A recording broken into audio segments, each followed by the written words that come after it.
Hi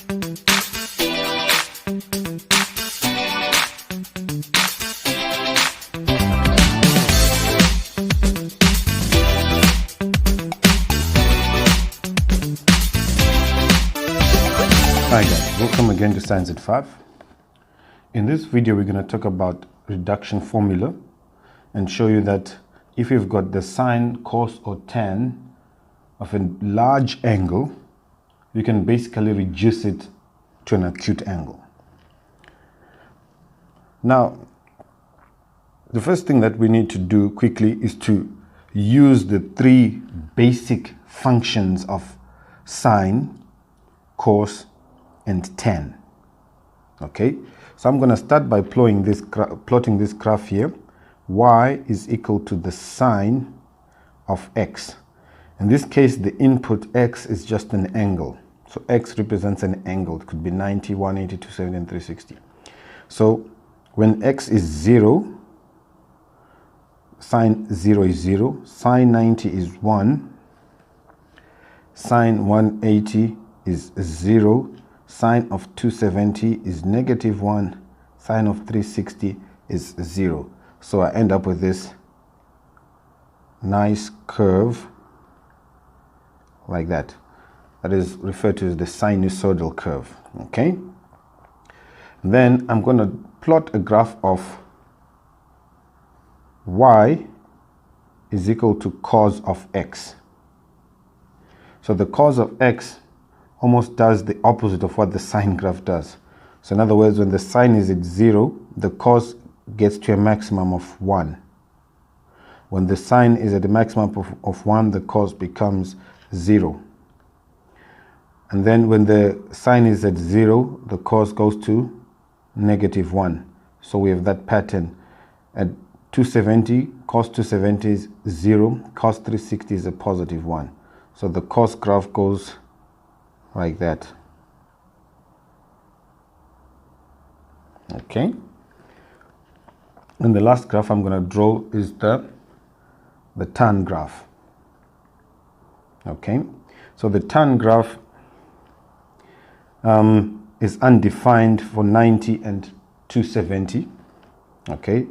So it goes something like this.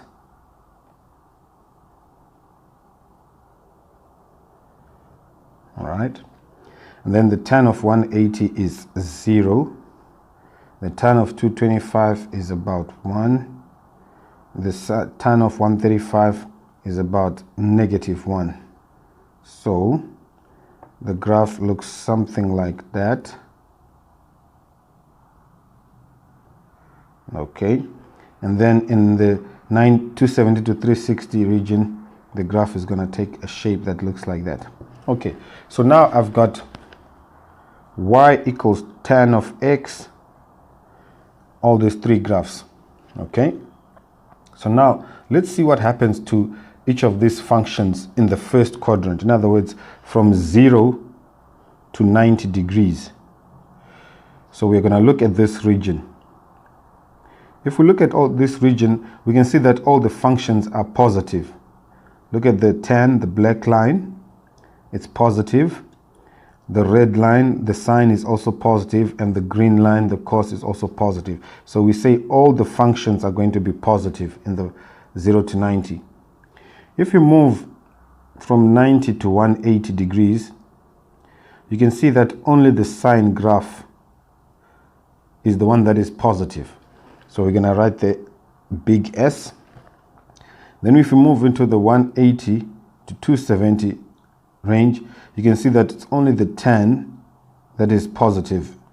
The sine and the cos are negative.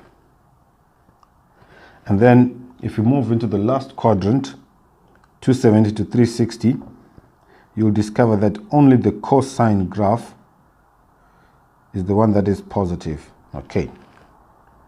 So that is how we end up with the abbreviation CAST, the CAST diagram. So in quadrant 4, only cos is positive. Quadrant 1, all the ratios are positive. Quadrant 2, the sine. Quadrant 3, the tan. Okay. Now, the other thing that you can quickly observe is that when you look at the sine and the cos graph, it seems as if these graphs are following each other. They've got the same basic shape, but looks like one is ahead. Okay, so the first thing we can note is that there is a difference of 90 degrees between these two graphs. Okay, there is a difference of 90 degrees. So if we're to perform a horizontal shift, we can actually bring back one of the graphs by 90 degrees, and then it becomes the other graph. So for example, focus on the sine graph, the red line. If I pull this graph backwards by 90 degrees, okay, it's going to equal to the cos graph. But you know that if we move back horizontal shift of 90 degrees, in other words minus 90, we actually add. So what does this mean? This means that the sine of x plus 90 degrees is equal to the cos of x. Okay, so what are we doing to the sine graph? We are pulling it backwards by 90 degrees. But you know that pulling a graph backwards actually means the axis moves forward by 90 degrees. That's why we add. So remember again, for horizontal shift, if you pull the graph back, you actually add. Okay, and then you can see that the cos graph is behind by 90 degrees. So we can actually push the cos graph forward. We can actually push the cos graph forward by 90 degrees. It will become the sine graph. But you know that pushing the graph forward means you pull the axis back. Okay, so the cos of x minus 90, it will become the sine graph. Okay, so we call the sine and the cos co-functions because of that. Okay, so whenever you see an angle that has got x plus minus 90 or 90 plus or minus x, and it's involving sine and cos, you can easily change to the co-function. Okay, you can easily change to the co-function of that. All right. Then the other thing is, what if I've got a large angle of theta? Okay, what if I've got a large angle of theta? How do I make it a small acute angle? Well, the first thing to note is that, for example, if you look at the sine of 90 degrees, it's equal to 1. But if we add 180 degrees to 90, we're going to get the sine of 270, which is negative 1. So in other words, the sine of 180 degrees plus 90 is equal to negative 1. Okay, so we can therefore see that there is a pattern here that normally works, that says if I've got sine of 180 degrees plus x, this will be the same as minus the sine of x. Now this relationship works for all three ratios. If I have the cos of 180 plus x, it becomes negative cos x. The only difference now for the tan is that this angle 180 plus x, okay, so that was 0 degrees, that was 90 degrees, this is 180 degrees. 180 plus x will be in the third quadrant, and in the third quadrant the tan will be positive.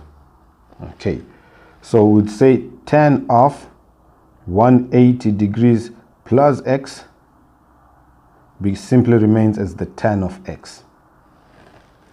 Okay, all right, so the other angle that we also need to be aware of is the 360 degrees. Okay, the 360 degrees. Now for sine and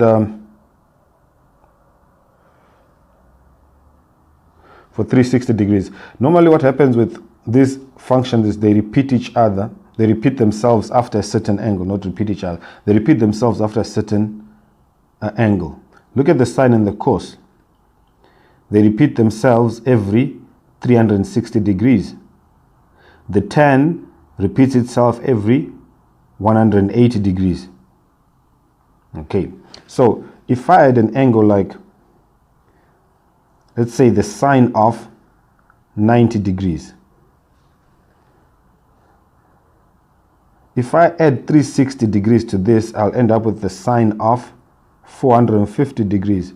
It will be the same value because every 360 degrees the function repeats itself. The same thing with the cos. So what this simply means is if I have sine of 360 plus theta, cos of 360 plus theta, it simply becomes the sine of theta. Okay. All right. So far it looks interesting because we're adding positive angles and all that, and we are using the reduction formula nice. Okay. Now what happens sometimes when you've got a negative angle that is obtuse and then theta added? How would you deal with that problem? So let's say, for example, I've got the sine of minus 180 degrees plus theta. Can I make this an acute angle of theta? So normally when I'm trying to reduce this, I always want to have my cast diagram. I know that this is how it's going to look like. All right. Now what I'm going to do is negative 180 degrees means I go anti-clockwise, right? And I arrive here. This is where minus 180 degrees is. If I'm going to add theta, I'm going to land into this quadrant here. And in this quadrant, only 10 is positive. So this can be minus the sine of theta. Okay, so this is minus the sine of theta. So sine of minus 180 plus theta is minus sine theta. Sometimes the question can be written as this: sine of theta minus 360. Okay, I normally make it, it looks much easier if you write the angle first and then the theta. So this is the same as sine of minus 360 degrees